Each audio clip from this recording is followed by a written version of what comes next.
Thank you so much Kuya Edo kasi kahit hindi naging madali yung natin love team. Madaming pambabash, andiyan ka pa din, sinusuportahan mo pa din ako. Suportado mo pa rin ako sa lahat, saka ginagabayan mo ako pala. Hindi si Beyonce ang tinutukoy ko na ex. Ibang Beyonce yon. Ang sabi ko, si Beyonce.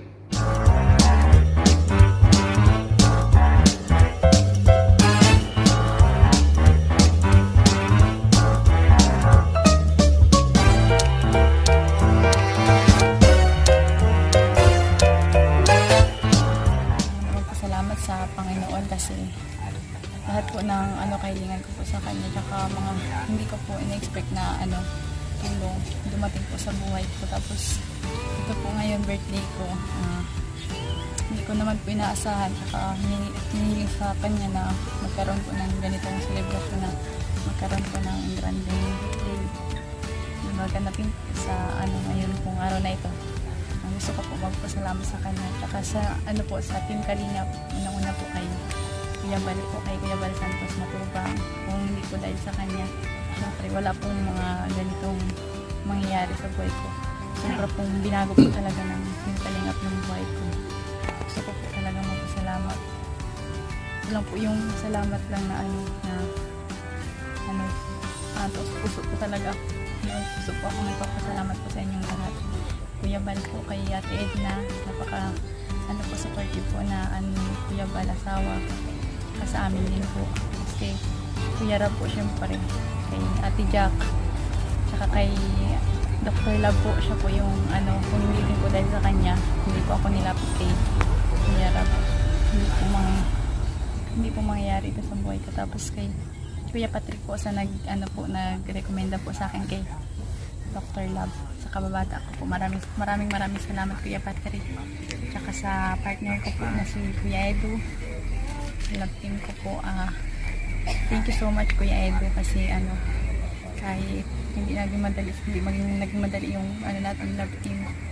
Madaming pambabash, andiyan ka pa din, sinusuportahan mo pa din ako. Suportado mo pa rin ako sa lahat, tsaka ginagabayan mo ako palagi. Thank you so much sa iyo, tsaka mas nabawasan yung pagkamahiyain ko dahil sa iyo. Thank you talaga. Yan, dahil napanood nyo ngayon yung mensahe ni Beyonce bago ang kanyang kapanapanabik na kaarawan na ating nang napanood, nakita nyo kung paano nila pasalamatan ang lahat ng mga taong involved sa pagbabago ng kanilang buhay. Not only Beyonce, but sa kanilang pamilya. Yes, itong buhay ni Beyonce ay hindi na kagaya ng dati. Ito po ay dahil sa inyong lahat na parte ng pamilya ng Kalingap. Lahat tayo masaya. Kaya nga, lahat yan inaalala nila ng nanay ni Beyonce, ng tatay ni Beyonce, ng kanilang pamilya, at mismong si Beyonce.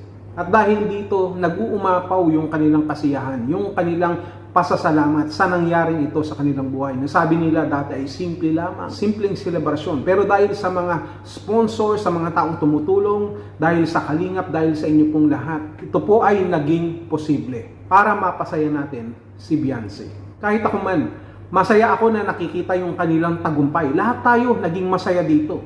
Lahat tayo na kahit tayo ay may mga problema, na may mga stress, kapag napapanood natin itong mga nakakakilig na moments nila ni Beyonce at ni Edo, nag-uumapaw po ang ating kaligayahan. At hindi natin hahayaan na masira ito ng ganun-ganun na lamang.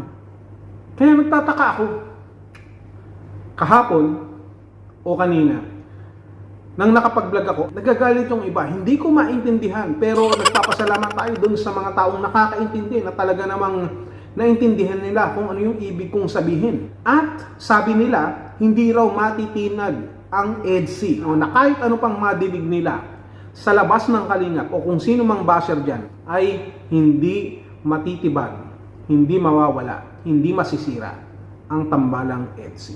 And, of course, ganun din ako. Hindi ko hahayaan na masira ang love team na yan ng EDC. Lahat ng love team ng Kalingap na sinusuportahan natin. Kaya kalma lang, huwag kayong masyadong magpa-apekto. Tungang si Beyonce, Hindi na pinapansin yung mga ganyan. Ang pinapansin niya na lamang yung mga taong nakatulong sa kanila, yung mga taong nakapagpabago ng kanilang buhay. Di ba? Napanood nyo naman, walang hanggan ng kanyang pasasalamat. Hindi niya ito nakakalimutan. And speaking of hindi nakakalimutan, ito yung hindi nyo naintindihan dun sa vlog ko nung nakaraan, kahapon.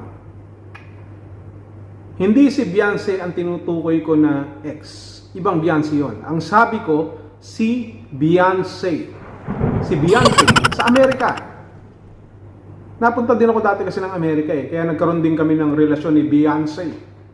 Beyonce, hindi si Beyonce. At yung si Kalingap Edu, hindi Kalingap Edu. Kalingap Edu ang sinasabi ko. Kalingap. Yung Kalingap, ito po ay isang institusyon, no? Grupo. Ang advokasya ay pagkakaisa. Unity. Kaya nga, Kalingap. Ibig sabihin, tinatawag natin yung mayroong mga pagkakabaha-bahagi.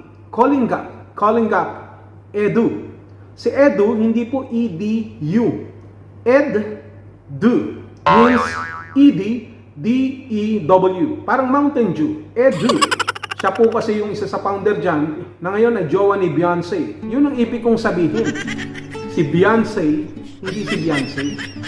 At si Calling Up Edu, siya po ang chairman. Siya ang founder. Kung ano man yung aking isiniwala, no, na aking damdamin, nung nakaraan, na sinasabi nyo, ang dami kong napeke.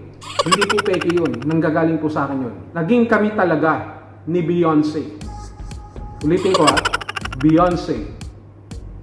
Yan ang hirap sa inyo eh. Wala kayong tiwala sa akin eh. Siyempre, pang international din tayo. Kaya huwag kayong magagalit. Lahat ng mga maka-EDSI dyan, kaisa nyo ko. Hindi ako papayag na masira yan. Tayong lahat dito ay sumusuporta sa kanila. Lalo na, no? Na tayo po ay naging masaya bilang bahagi ng kaarawan ni Beyonce. Bagamat hindi tayo nakapunta.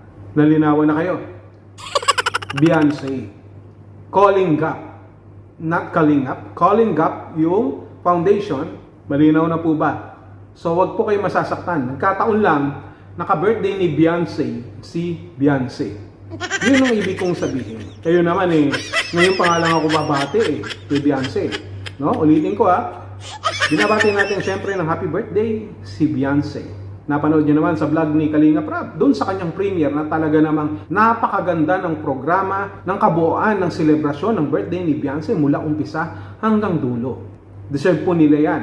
Magaganda ang pag-uugali, magaganda ang asal, at magaganda ang muka. Huwag na kayo magalit. Okay lang yan. Ganun talaga. Lahat tayo nagdududa. Well, hindi ko kayo masisisi kung masyado kayong naniwala na ako nga ang naging ex ni Beyonce. Hindi naman nakakapagtaka. Di ba? Pero ibang Beyonce yung sinasabi ko. O, sige, yun lang. Maraming salamat sa inyo pong lahat. And what can we say? Good morning, good evening, good day, and God bless you all.